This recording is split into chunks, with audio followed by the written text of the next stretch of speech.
I'm thrilled to announce that this season's sponsor, Ruby, is a personal favourite of mine. It is the premium at-home beauty and wellness services platform. Ruby works with an incredible network of expert professional beauty and wellness therapists that can be booked directly to your home to deliver a host of treatments, from blow dries to manicures, makeup and massages. Ruby vets all of their therapists, and I cannot fault the quality. I've been using the services for many years, and I've always had a 5-star experience. In a world where we're so busy, with limited time available to have our much-needed treatments, Ruby allows you to get your time back in the luxury of your own home. Whether it's a 7 a.m. pre-work blow-dry, a relaxing evening facial, a last-minute spray tan, even IV drips which you can book up to 60 minutes in advance in London, Manchester, Liverpool and now Zurich too. Since launch, Ruby has firmly positioned itself as the leading luxury on-demand beauty services app and has fans including Rosie Huntington-Whiteley, Robbie and Ida Williams and Abby Clancy, and has been approved by the most discerning of beauty editors. The Ruby app is available on the App Store and Play Store. You can also book your treatments online via their website. It is super simple to use, and when you book, use the code STYLEDNA for £20 off your first treatment. Today, I'm going on a style journey with the world-renowned interior designer, author of 10 books, affectionately dubbed the Queen of Taupe, the titian-haired, inspirational pocket rocket powerhouse that is Kelly Hoppen CBE. Hello and welcome, Kelly. You can follow me around everywhere. Did that feel good? The bit of fluffing. Yeah. But actually, you don't need fluffing. Your CV just talks volumes. Well, I've been around a long time. Well, if you have, I have too. So hey ho. In fact, I was just trying to work out this morning how long we have known each other, and I would say it's 30 plus years. Yeah, definitely. Gosh. Now you are affectionately dubbed the Queen of Taupe. How would you describe your interior style? Oh, I hate that question. Oh God, that's a good start, isn't it? Because I think the press created that whole kind of Queen of Taupe, Taupe on tap and everything. And it was funny at the time. Taupe on tap, I like that.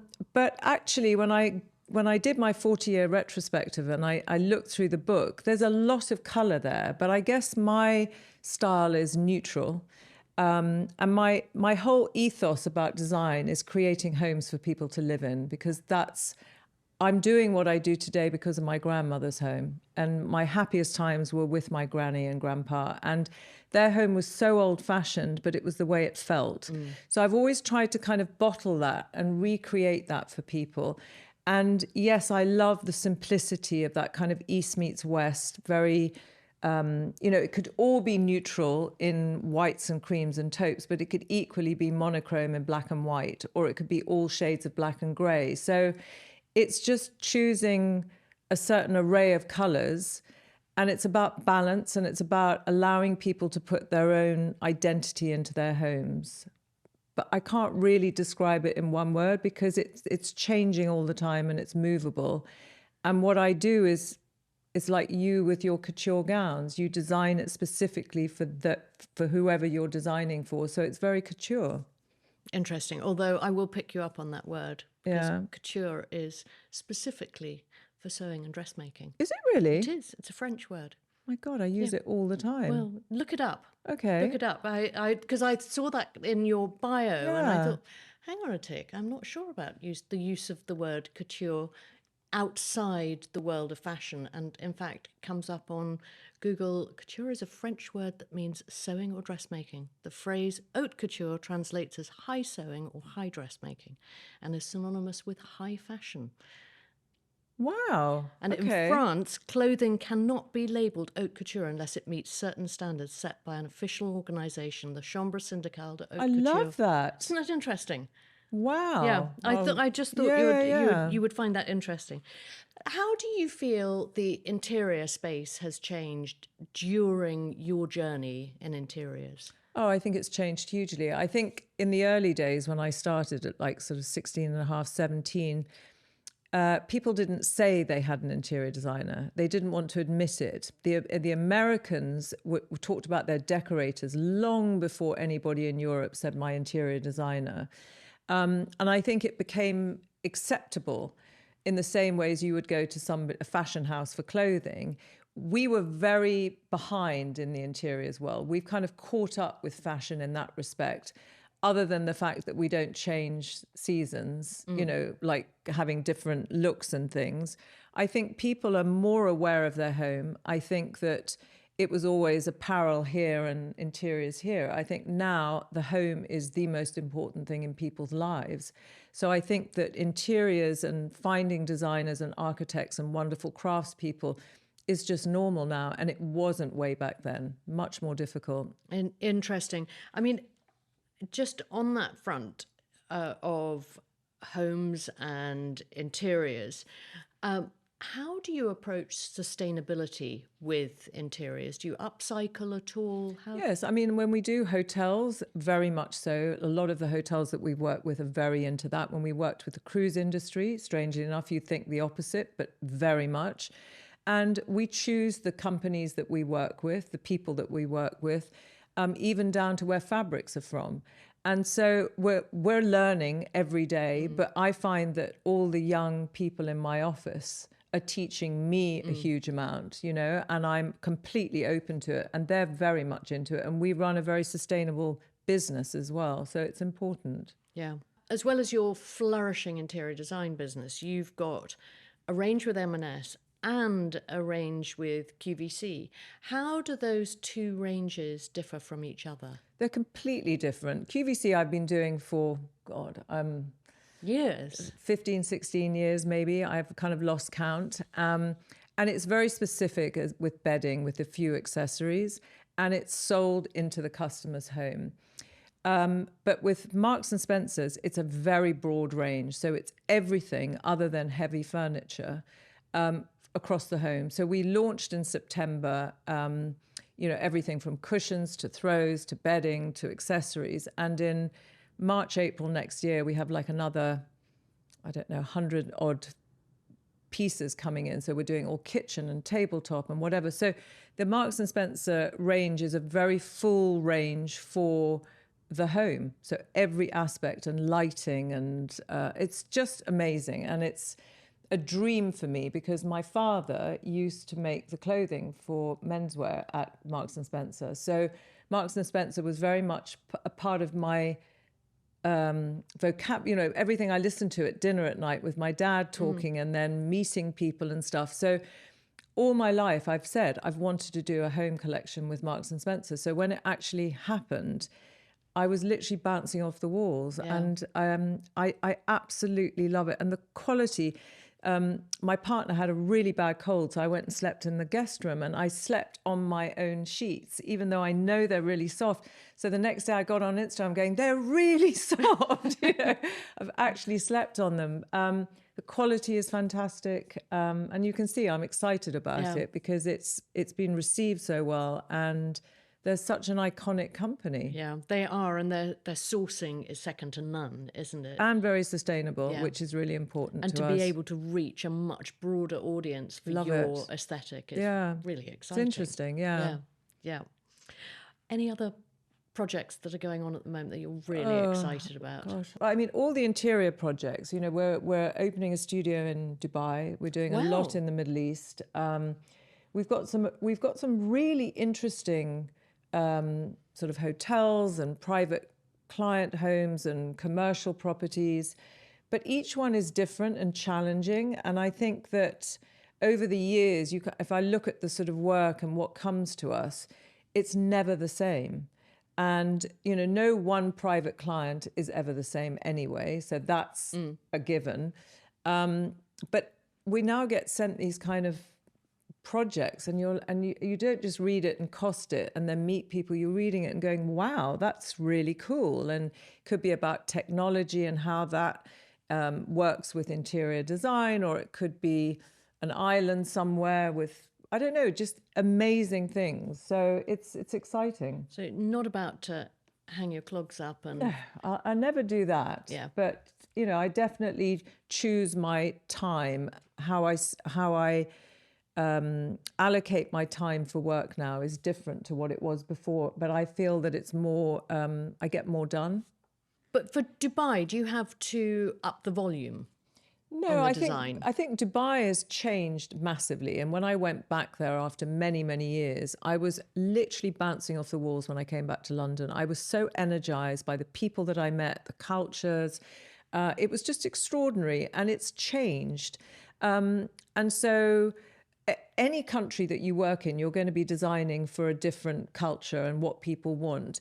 But I wouldn't say that Dubai is for that reason. It's the complete opposite, actually. It's a proper melting pot, isn't it? Yeah, but it's just, what I loved about working in Asia for so many years is that you were appreciated, and in a really magical way. And the Middle East is the same now. They love what you present to them. They're excited about your designs. And any designer would be lying if they didn't say they want someone to be happy with what you provide and design for them. It's not just about designing something and doing the job. It's like the whole process, isn't it? And the friendships that you make, and the, creating something that's different and groundbreaking. True. Today, we're going on a style journey. Oh. How did you decide what you were wearing for this interview? Well, it's really interesting because I was thinking about it, obviously because I was coming here, but I didn't think any differently in terms of getting dressed this morning. I came back from Brick Lane having got my back sorted, and I just decided to put on a warm pair of trousers and then thought I'll wear layers. So I didn't even think about the fact I was coming to see you.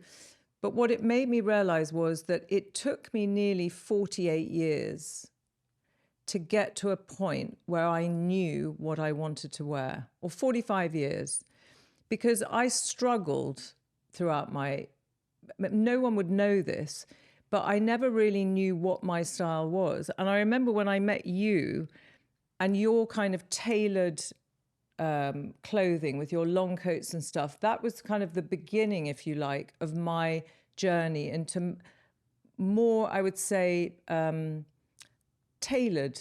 I wear big trousers. I know what suits my shape.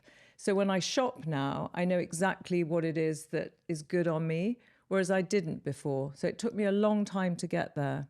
But when you say 45 years, until you were 45? I didn't really feel comfortable in what I was wearing. Yeah.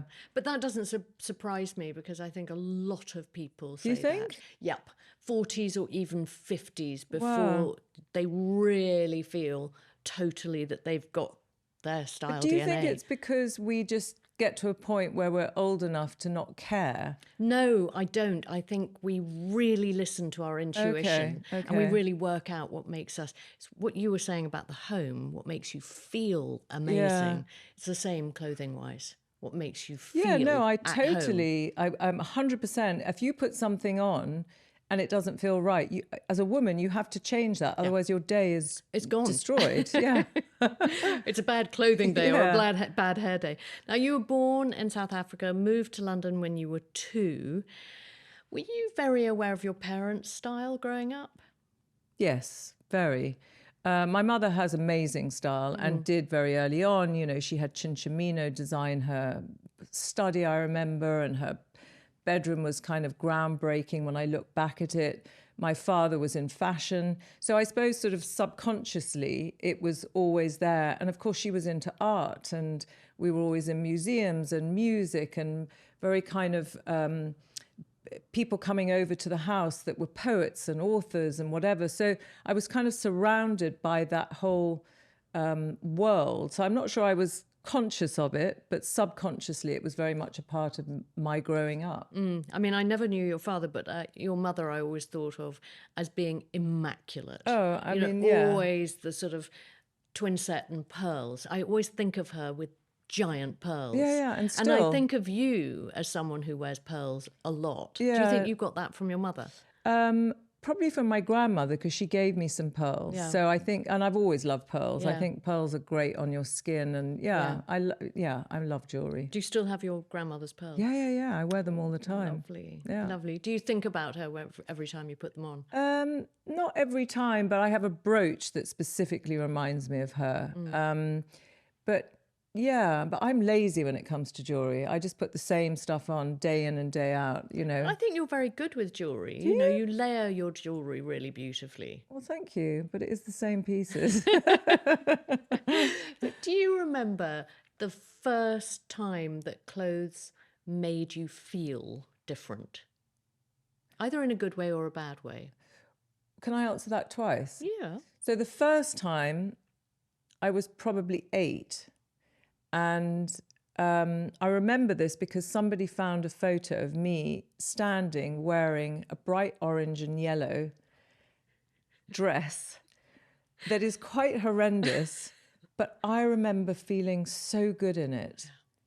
And I remember having to fight with my mother to wear it.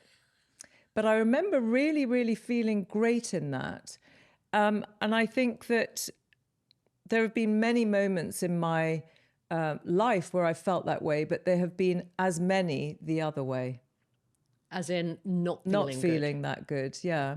So the other night I went out and I felt so good in what I was wearing, and it was just a dress with a pair of sock boots I just felt amazing. So the whole night I felt great. But if you go somewhere and something just isn't quite right, I don't feel 100%. And I don't know if that's a bad thing or it's just the way that we're built as women. Had you planned that look that you wore out the other night? Yeah, so I had thought about it. Yeah. So I've become more laid back about it. So it's in my consciousness. If I'm lying in the bath, okay, what am I going to wear?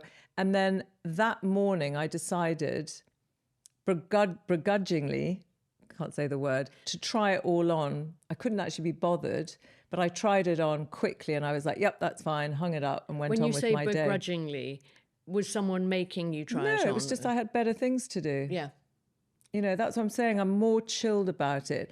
But if I hadn't, and I got dressed sort of 45 minutes before and it didn't work, then I'd be like hot flush, you know, running around mad at myself. Just describe that look to me. So it was a Victoria Beckham, a kind of plum-coloured satin dress with long sleeves that kind of slightly battered under here, but very, very tight. And it was, I think, bias cut. And I had a pair of, I can never say the designer's name. I always want to say Prozac, but it's not. Prozac. Provenza-Schüler. Thank you. Sock boots, flat, because they were more comfortable. And I had my hair up like this, which is the lazy Kelly Hoppen hair. And I just felt great because it just slid on my body. The shoes were comfy. I was swanning around and it was brilliant. Brilliant. Now, spinning back, you spent a year living and playing with a band in South Africa. Oh my God, Where did you get that? What were you wearing back then? Oh, that was a troublesome time for clothes for me, I think. I remember, well, it was probably warm, so sort of hideous linen dresses and jeans and T-shirts and nothing special at all because we were, you know, traveling a lot. To be honest with you, I can't remember because it was obviously so bad. It was a traumatic time. Yeah. Clothing-wise. You know, I couldn't, no, not in my life. Yeah. But just like... I didn't really have a look. Yeah. And I think what I've learnt today is if you have, you know, Angela Radcliffe, you know, who you know is a dear friend of mine, she really helped me with my wardrobe, eliminate things that I never wore, but I felt I had to hold on to. And I sort of found my look, whereas in those days, I didn't know whether I was Arthur or Martha. So I didn't know what I was doing. Yeah. So I never really had that capsule wardrobe. Do you feel like your style changed hugely when you returned to England and you started your business? And yeah, but I was still very young. I was sort of 16. So I think, you know, I had a look then, but it was kind of, I remember Missoni scarf, T-shirt, jeans, cowboy boots. There was kind of that era. And then I remember sort of going into more kind of Kenzo, more tailored. But yeah, I'm better with tailored is it called tailoring? Yes, tailoring. You know, I think it's better for me to have that kind of Bit of structure. Yeah. You got married for the first time at 23. So that was the early 80s. Can you describe that dress? Oh my God, you are really drudging up some. Well, it's part of your journey. It's part of your style Well, I look journey. like a meringue. Are you happy? No, it was the 80s. Everyone looked like a meringue. I mean, it was kind of crossover here with a really odd cut on the arm, in at the waist, and this big thing that came out like skirt. But we could talk about my second wedding, which was a lot better. Tell me about your second My wedding, second Kelly. wedding was How I Met You, and I still have that. The coat and the dress? Or I just... have them both. Oh my God. And I wear the coat all the time over jeans. Lovely. So just to describe it to everybody, it was emerald green, crushed velvet, long coat with mink cuffs. And then it was a dress that had like a mink bodice. It was very pre-Raphaelite. Yeah. And I had Amanda Wakeley, Jimmy Choo's shoes, flats and highs for the Yeah. after party and whatever. And I have never felt better. And I had beautiful antique red roses that John Carter did. And all the girls, Sienna, Savannah and Tash, all had similar crushed velvet, I think they were wearing. Yeah. Have you ever been a bridesmaid? Yes, I have been a bridesmaid. Good bridesmaids dresses, bad? Well, I was very little. Yeah.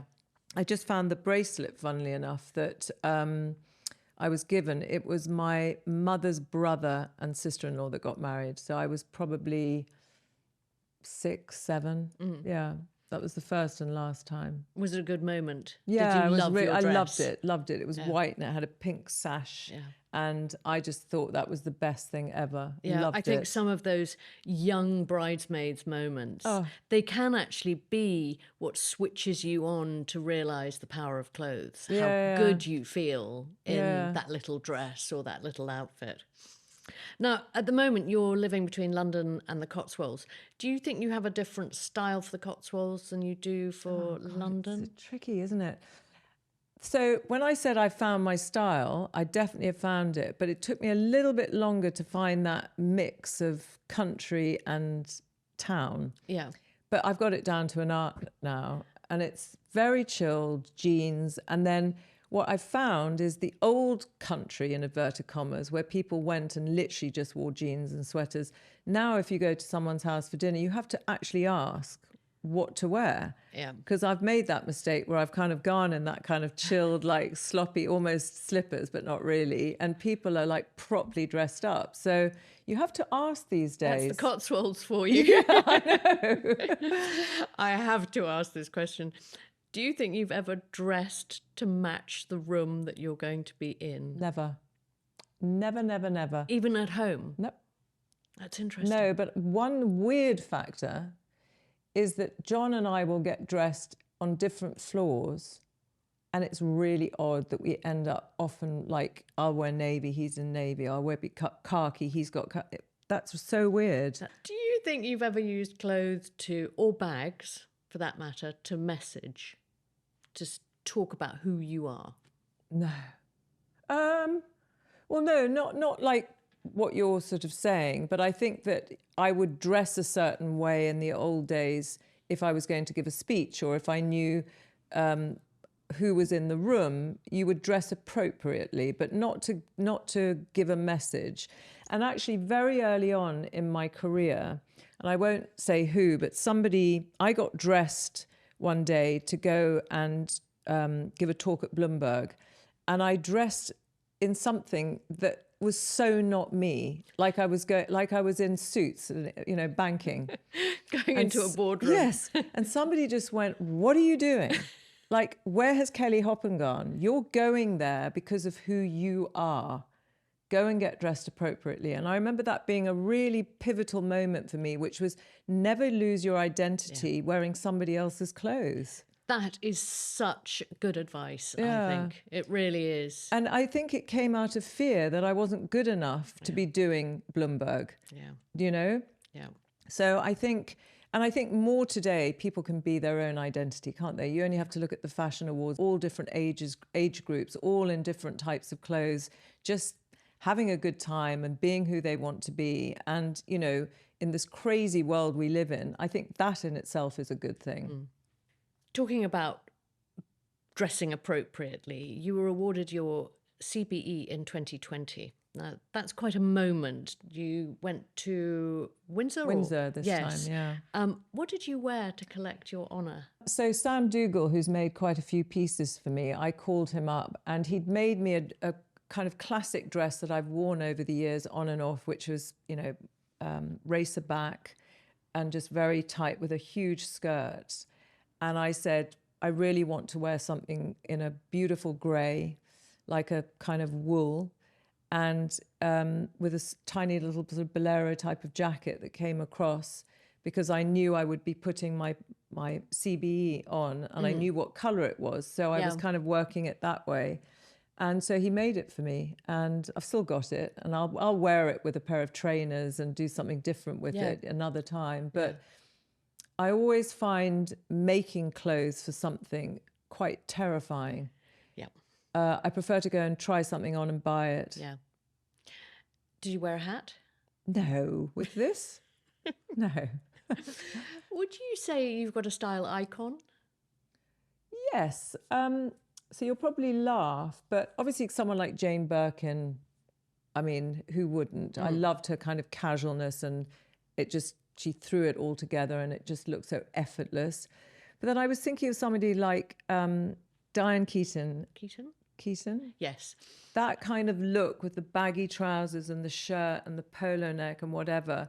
I sort of like that. I really found that amazing. Yeah. So I'm not picking an icon like a Marilyn Monroe, who you know I absolutely adore. I'm sort of talking more about people that I look to. Even Meg Ryan, who's a dear friend, but her look and the way she would wear dresses with bigger, clunkier shoes and things. People like that have created a look and a style. For me, they are iconic.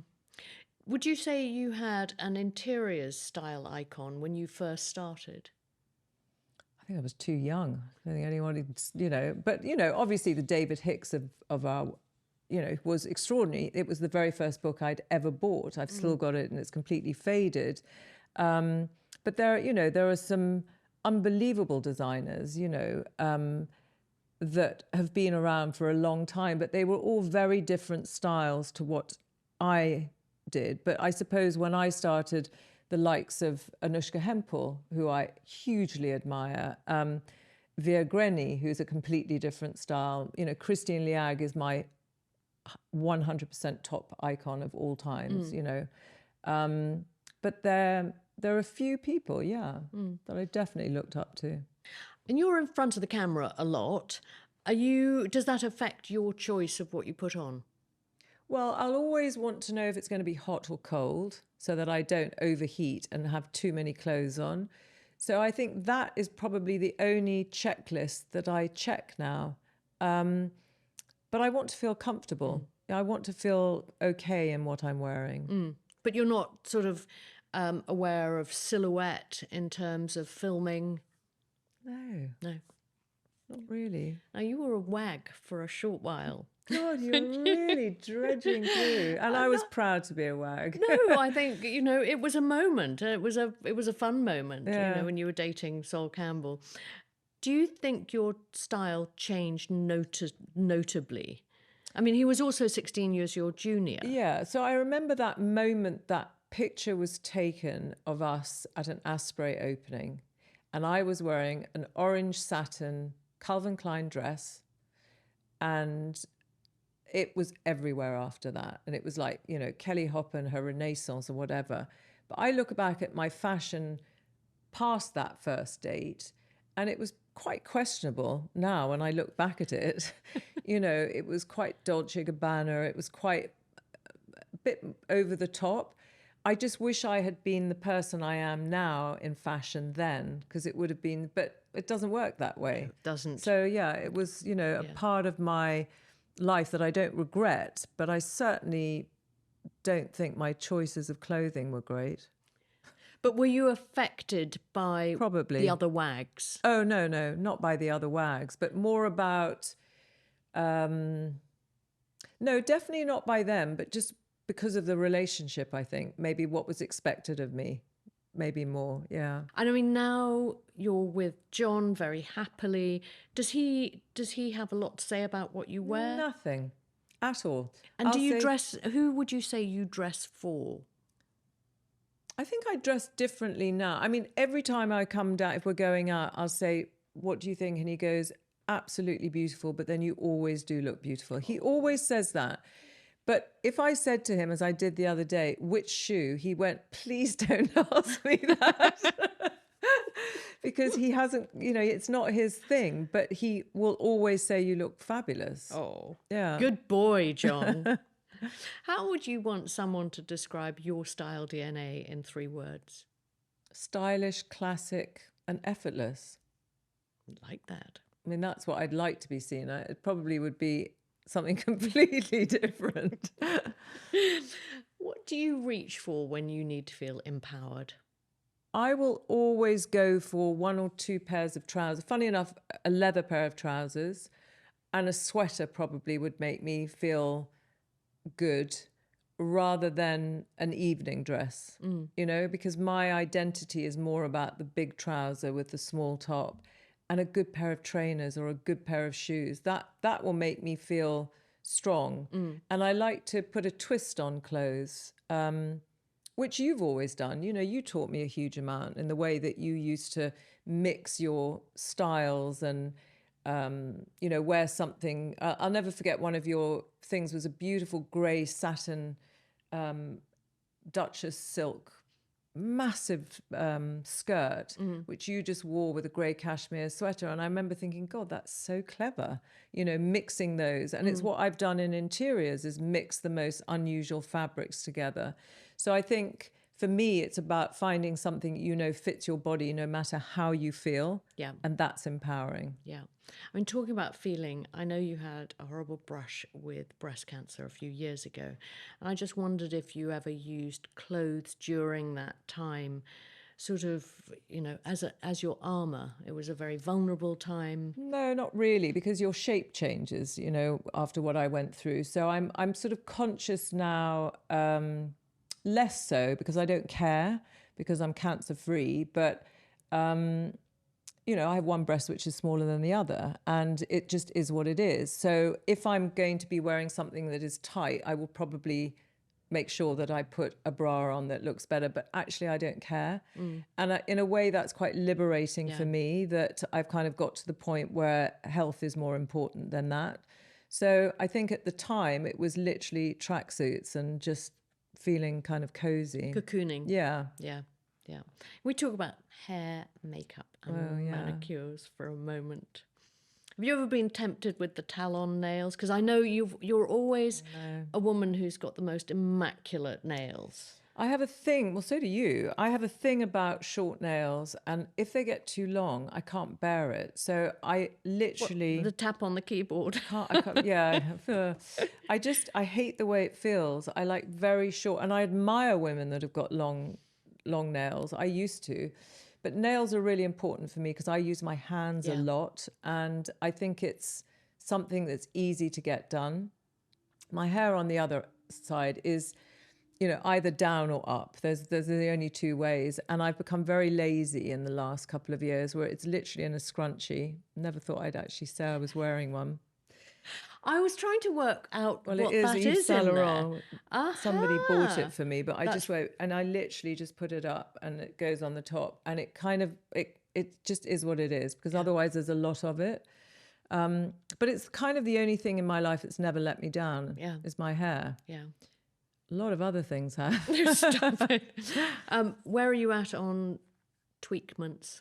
What's a tweakment? A tweakment is a bit of filler. Oh no, I can't bear bear Botox, filler. A bit of. I am 100% into collagen wave, and what is collagen wave? So collagen wave is something that I have done for probably 6 years. So Neelam, it's like a wand, and it overheats the collagen inside, and I've been doing it every month for probably 6 years.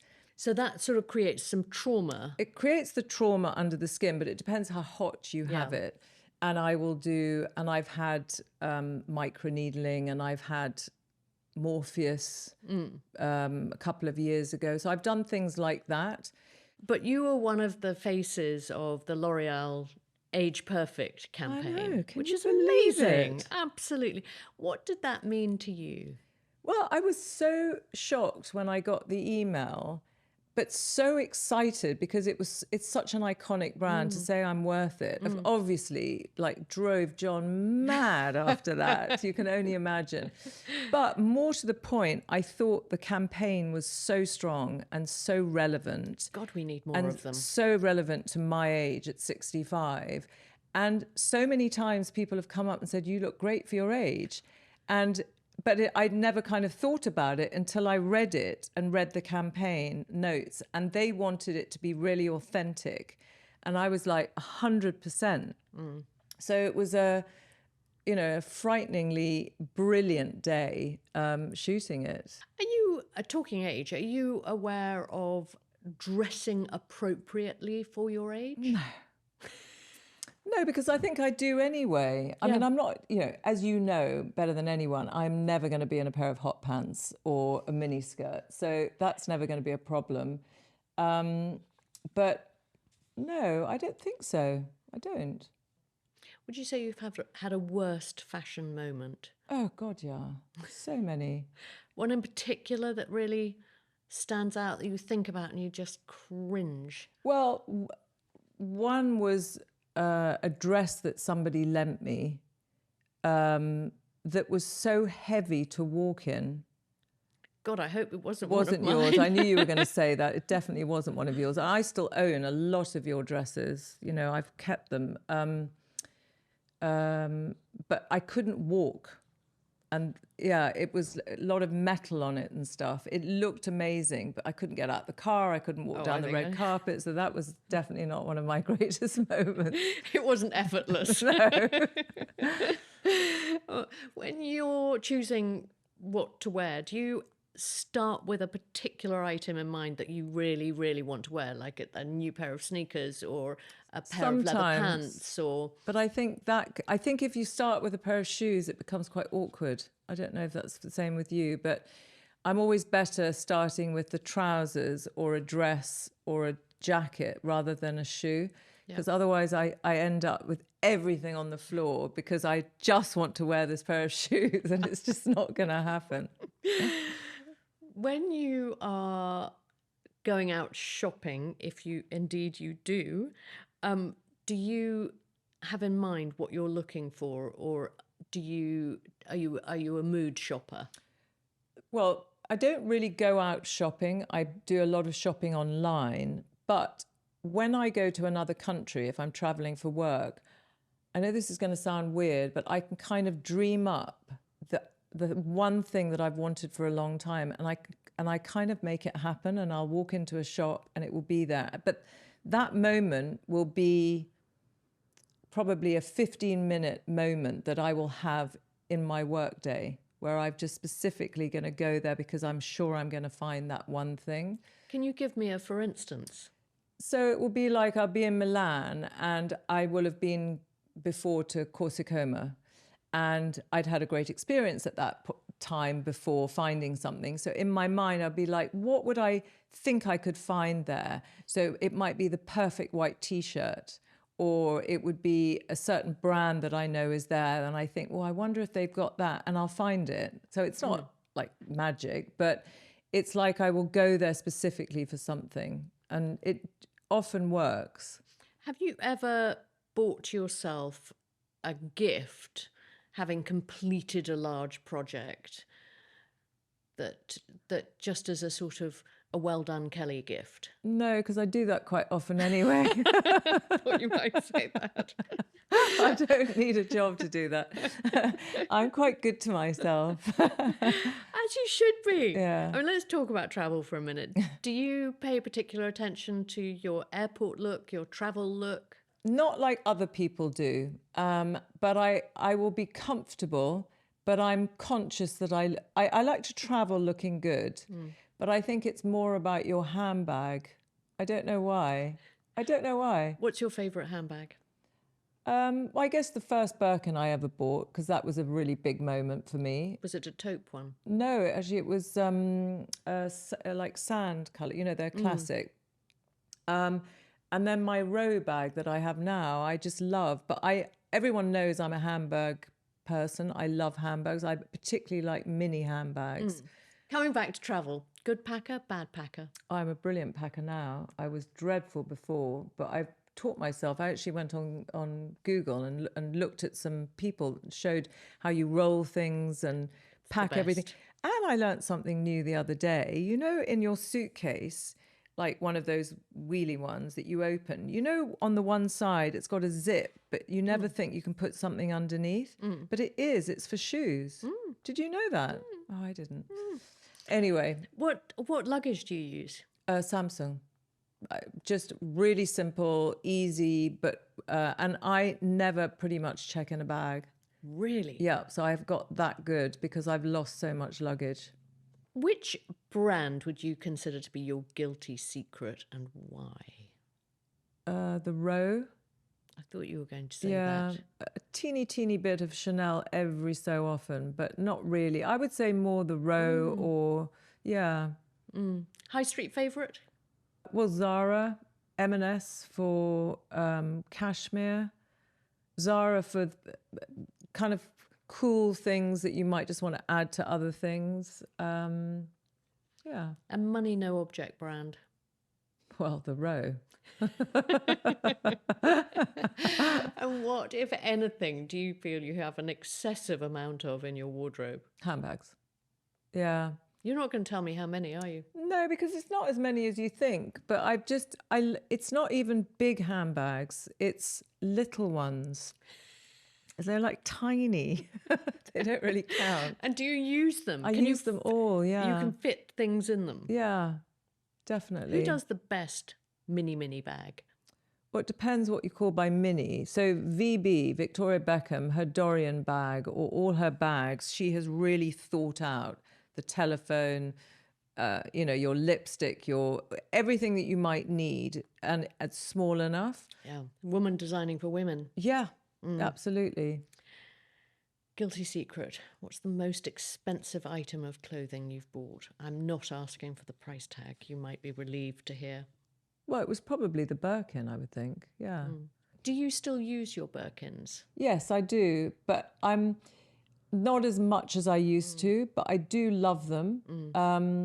And I sort of quite like the way people are putting things on them now and making them not quite so stiff looking. Yeah, I must admit, I pulled one of mine out of the safe the other day in the country and I thought, God, it's knackered. Is it the blue one? No. It was the tan one. And I just thought, maybe I should just graffiti it. No, don't do that. What's your approach to sustainable fashion? Look, I think everything we do in this life right now should be sustainable, should be green, should be, and without getting political, everyone is in Baku, or was last week, trying to figure out how we can do all of this as we're seeing, towns around us sitting in water. And, so I think whatever we're doing in the world, we have to become more sustainable for all kinds of reasons. But we need to do it quicker. And I'm not an expert on it, so I don't know what it is that we're doing wrong. But I'm all for being sustainable in every aspect of the way that we live. What do you do with your clothes when you've had enough of them? Give them away. Do you ever sell them? I sell some of the big pieces that I've had for a while, but I tend to recycle them. And when I did the big clear out, I gave a huge amount away. I mean, a proper amount. One to a particular woman who I gave to, who I knew was going to then give it to a lot of other people, because it just felt the right thing to do. What's old to me is new to someone else. Yeah, just begins its journey. Yeah. Or it continues its journey. It continues its journey, which is sort of lovely. I love that. Isn't it? Yeah. Do you ever buy vintage? I have a bit of a problem with vintage because I feel like it's got history that you don't know about. on the one side, and on the other side, I want to go, yeah, I love vintage because it sounds cool. But maybe I just haven't had great success with vintage, and there's a smell about vintage. But there are some people who I admire who always look incredible in vintage pieces. And what would you say is the oldest piece in your wardrobe? Well, probably jewelry, Yeah. obviously. Yeah, I've probably got a few pieces that I've had for a very, like jeans, actually. Yeah, like Really? 501s and yeah. Oh, and I've got lots of very cool jeans. I've got the voyage jeans that I never threw away. Well, with all of the could studs. not justify throwing those away. No, I know, but they still fit. And so probably jeans are the oldest thing. But our bodies change, Yeah. and you're super fit and probably fitter than you've ever been. Yeah. With jeans, have you... I've altered them. You've altered them. I've done an Amanda Wakeley. Yeah. I mean, you're the ultimate of changing and doing stuff to things. Upcycling. Right, let's spin on some quick fire questions. Okay. What fashion advice would you give your 20-year-old self? Oh, just start again. I mean, literally, I wish I would have been able to be confident enough to be able to feel good in what I was wearing. I feel like I wasted a whole part of my youth not feeling good in the clothes that I wore. And yet you probably look back at the pictures and think, I look great. No, I don't. Which fashion trend would you most like to see make a comeback? I'm quite partial to sort of Gatsby, all of the kind of that movement in dresses and flapper dresses. I could pass on the hats, but I kind of love that whole era, yeah. Fashion or beauty trend that you would consign to Room 101? What do you call those things? Knickerbockers. Not great. No, awful. I can't really think of anything. Your last impulse buy? Yesterday. What was it? It was a pair of shearling lined black suede kind of slipper boot from the Row. Impulse extravagant buy. Yeah, it'll probably go back. Your views on tattoos? I don't dislike tattoos. I wish I'd had the courage to have a tiny little one on my wrist or something when I was like in my 20s, but I wouldn't do it now. I'm surrounded by people with tattoos, in my office, my kids. They're cool. Beauty treatment you couldn't give up? Oh, collagen wave. High end or high street? Can I say both? Yeah. Bling or bear? Bear. Minimalism or maximalism? Oh, minimalism. Couture or charity shop? You're so mean. Well, I've never bought couture, so I'm going to say charity shop. Crocs, cute or puke? Oh, total puke. Sneakers or stilettos? Sneakers. Bags or shoes? Ooh, bags. Boyfriends or wide legs? Wide legs. Bodycon or boho? Bodycon. Sports luxe or rock chick? Sports luxe. Red carpet or relax? Relax. Trend or style? Style. Colour or monochrome? Or taupe? Monochrome is good. Experimental or uniform? Uniform. Cashmere or cotton? Cashmere. Beanie or beret? Beanie. Beret. Hoarder or editor? Editor. Charity shop or resale? Both. Shapewear or sexy lingerie? Oh, Skims. Yeah, comfy. Yeah. Bridget Jones. Not that bad. Tights or stockings? Stockings, definitely. Bikini or one piece? Bikini. And finally, traditional last question at the end of the day, what do you or don't you wear in bed? Oh, I wear like a sarong, which ends up around my waist, which I think probably comes from childhood. So I'm basically naked, but with something around my waist. Kelly, I've so enjoyed going on our style journey together. Thank you. Thank you for coming Thank you here so today. much. What fun.